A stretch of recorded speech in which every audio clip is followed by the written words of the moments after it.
Hello, everyone. I'm Andrew Reed, Juris Doctor, Small Business Development, IT, and Marketing Guru from sunny Victoria, BC. Follow me for new podcasts on beginner investing in business as I survive, grow, and prosper in a post-COVID Canada. Disclaimer: my podcast and YouTube content offer very generalized information that has been beneficial to me. Always do your homework and due diligence and make sure that any moves you make are in your own best interest. Nothing in my content is any kind of advice, and continuing to listen constitutes acceptance of this disclaimer in its entirety. Today's podcast: The Effects of Nuclear War on the Economy, Part 2. First off, some good news. In my research, I found in response to a Quora question on how exactly Putin could order a nuclear strike, a senior controller from NATO states, and I paraphrase: the nuclear release procedure of the US and Russia are almost identical. They were developed together in 1962. Nuclear release can only occur when the military presents the political leadership with a number of options. Without these options, no release is possible. The Russians have a nuclear briefcase similar to the American one. This is a communications device. It can't be used to fire nuclear weapons. The actual release codes are kept by the military. Just like in the US, the briefcase is there to allow a president to communicate with the military over a secured line. It is nothing more than a big phone. In both countries, the final decision to deploy nuclear weapons lies with the military. I hope this brings you peace of mind like it did me. If this article is correct, it will be extremely unlikely, even on pain of death, that the Russian military commands will jointly order the destruction of the planet. But just in case it doesn't work out that way, here's what to do immediately in the event of a nuclear strike. Per the CDC, the best course of action is simply to avert your eyes. So when a nuclear bomb strikes, it sets off a flash of light and a giant orange fireball. A 1 megaton bomb that's about 80 times larger than the little boy atomic bomb dropped on Hiroshima, Japan. So a 1 megaton bomb could temporarily blind people up to 13 miles away on a clear day and up to 53 miles away on a clear night. So the Centers for Disease Control and Prevention also recommend dropping to the ground with your face down and your hands tucked under your body to protect from flying debris or sweltering heat that could burn your skin. If you have a scarf or handkerchief, cover your nose and mouth, but make sure to keep your mouth open so that your eardrums don't burst from the pressure. As promised in part 1, here are some thoughts on how Bitcoin would fare post-nuclear war. This is paraphrased from an article by Hacker Moon, claiming Bitcoin would continue to exist and that fiat currency would not. So they are saying in a hypothetical future scenario in which ICBMs carrying nuclear warheads detonate over major population centers, central banks would quickly become non-functional. Since fiat money, like the Canadian dollar or US dollar, since it exists in the physical world, it is not a digital entity like Bitcoin. It would be susceptible to being incinerated in the nuclear fireballs. Okay. Banks could instantly lose their cash reserves needed to operate. Okay. They say nuclear weapons pose a triple threat to banking infrastructure. Aside from the destructive fireball and radioactive contamination, nuclear weapons release a vigorous electromagnetic pulse, EMP. We talked about that at length in part 1 of this series. In the face of such an event, any payment system or bank would be crippled by the same catastrophic flaw, a single point of failure. Bank balances would suddenly become meaningless, as no one would be able to go to the bank or the ATM to get their cash, since the banks would stop operating the day the first nuclear bombs detonate. Some banks will be vaporized outright. Others will be contaminated with radiation. Even more will have no power or communications. Even if some banks in less impacted areas continue to operate, a run on the banks would make them unusable within a day. Bank balances that were available the day before will suddenly become meaningless. They say to compare this to Bitcoin, which has no physical presence. No Bitcoins will be destroyed even in the most intense nuclear fireball. I'm not sure if I agree with that entirely, because if you have your cold wallet in your pocket and you're vaporized, your cold wallet is also vaporized. So you could destroy Bitcoin in theory in a nuclear fireball. Maybe I'm wrong about that, but that seems right to me. More importantly, they say Bitcoin is decentralized, has no single point of failure. As long as there is at least one node running Bitcoin, the Bitcoin network will continue to function. It is highly likely, they say, that many Bitcoin nodes would survive even the worst nuclear attack, since nodes are scattered worldwide and they could communicate with each other via satellite internet. More to the point, they say banks need optimal conditions to operate, and that normal survivalist citizens cannot legally run a fiat currency bank, even if it was essential to do that to keep the fiat system running. Bitcoin, on the other hand, they say, can be operated by anyone. Someone with their own power source and proper EMP installation could continue to run Bitcoin even in the worst case scenario. So it's hard to say, but it looks like Bitcoin, per this article, has a better chance of surviving. I also want to share from this same article some tips they provide on protecting your Bitcoin access for use in a post-nuclear war economy. So they are saying the most important thing that you can do is to create an EMP shield for your computer and your phone. And if you have an external cold wallet, like one of those little thumb drives that holds your crypto, your Bitcoin, same for that as well, to build this EMP shield. So a nested Faraday cage is all that is needed to save any piece of technology during an EMP. If you don't have this, your technology will be destroyed. If you have one, you can save it. It's fairly simple.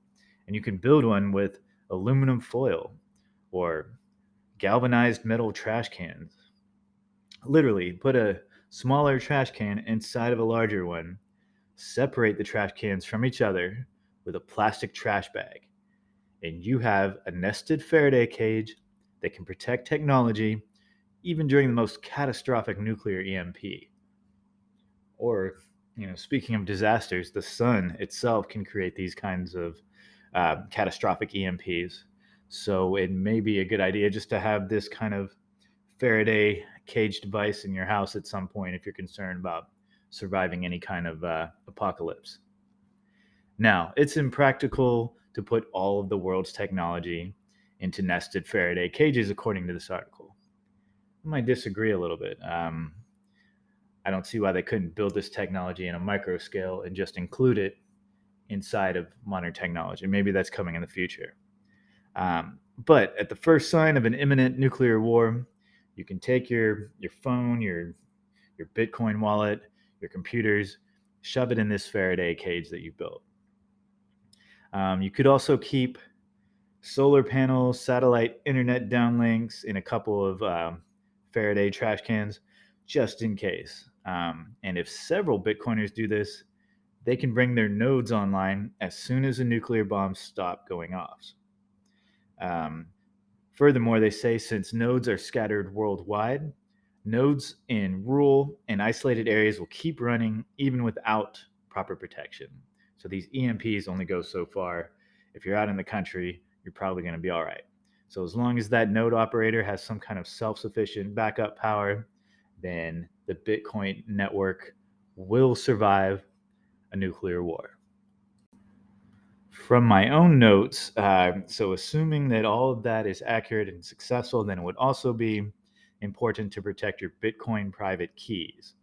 So Bitcoiners who save their private key will be able to access their Bitcoins as soon as they get to a working computer.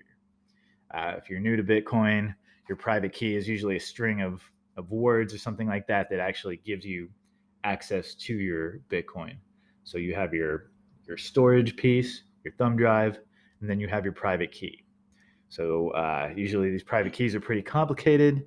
So you need to make sure your private key is not in a location which is vaporized by a nuclear fireball. Good luck with that. Maybe if you have enough warning of nuclear war, just get out to the country, get away from major population centers, if at all possible. So with fiat banks, this article said there's even with full account information, if you keep all that, you keep your banking apps in your cell phone, there's no way to access your US dollar, your Canadian dollar in the worst case scenario.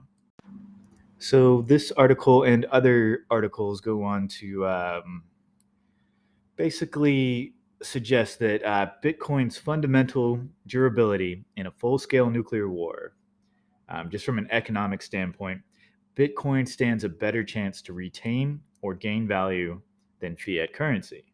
So they're suggesting that fiat currencies depend on the survival of the country that issues them. If the country that issues a fiat currency is destroyed in a nuclear war, then that currency would become instantly worthless. So, say the small country of Luxembourg, if they had their own currency and they get hit by a nuclear bomb, it would only take one. Their currency is then just absolutely worthless. It can't. This is a catastrophic single point of failure. Even in a small nuclear war, the ensuing calamity could cause fiats to hyperinflate because, as with every war, governments will print tremendous amounts of cash to fund the war. Well, economies are slow, and investors will crash the stock market out of fear since they'll be selling their stocks for the cash they need to survive. Well, Bitcoin, on the other hand, is completely decentralized. It is a more durable type of money than fiat during nuclear war, as explained before.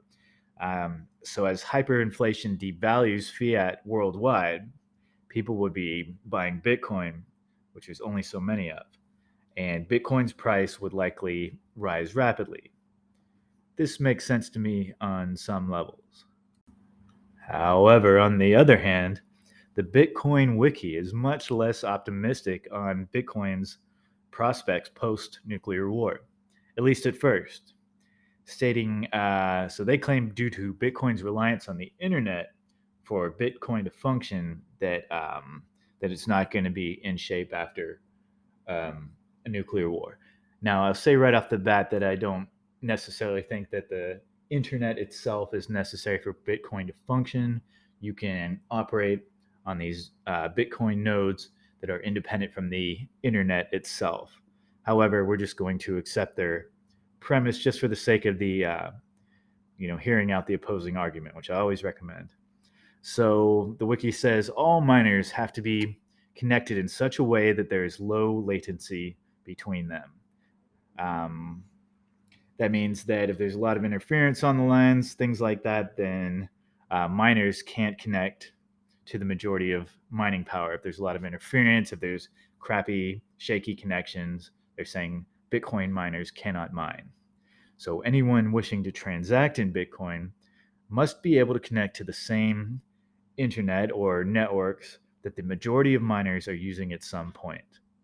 And although there are no latency requirements for sending or receiving transactions, these miners cause the blockchain to be verified. That's what's keeping the Bitcoin blockchain network going. So they're saying many nuclear scenarios could damage cables and backbone routers, segmenting parts of the internet. In this case, It would be necessary for people wishing to transact to find some way of communicating with the single segment containing the most mining power, such as by using satellite communication or dial-up connections, or even writing transactions down on paper and moving them physically. That's what they're saying. Not sure how that works. But they go on to say that if this premise is true, then therefore Bitcoin would be more cumbersome to use, perhaps too cumbersome to be realistic during or immediately after a nuclear war, but still usable.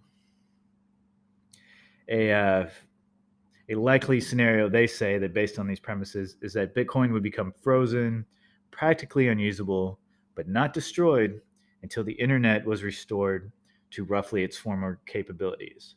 So what they're basically saying is that maybe it's not useful as a currency right after the fact, but similar to how gold used to be, they'll say it will be a store of value that can survive a nuclear war. Very interesting. So we have a scenario range from a store of value that once they get things back online will still be there for you, and then all the way to being the only currency that survives a nuclear war. I'd say in this range of scenarios, it's looking like it may be a very good investment if you think there is a chance for nuclear war in the future. Do you have any Instagrams you would like to share with us before you go?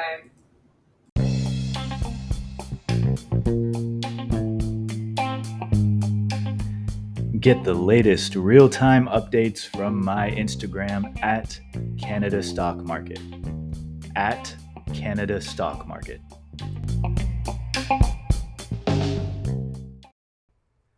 Hi there. If you are interested in making a podcast of your own, let me tell you how I did it. I used a program called Anchor. It's the easiest way to make a podcast. It's free. There are creation tools that allow you to record and edit your podcast right from your phone or computer. Anchor will distribute your podcast for you so it can be heard on Spotify, Apple Podcast, and many more. You can make money from your podcast with no minimum listenership. It's everything you need to make a podcast in one place. Download the free Anchor app or go to anchor.fm to get started. I am a certified digital marketing expert located in Victoria, BC, and I'm working with a fantastic graphic designer from Victoria, BC as well. Learn more at babydragoncanada.com or find us on Instagram at babydragoncanada. Add the Canadian Financial Survival Channel to your list of weapons. Subscribe, like, win.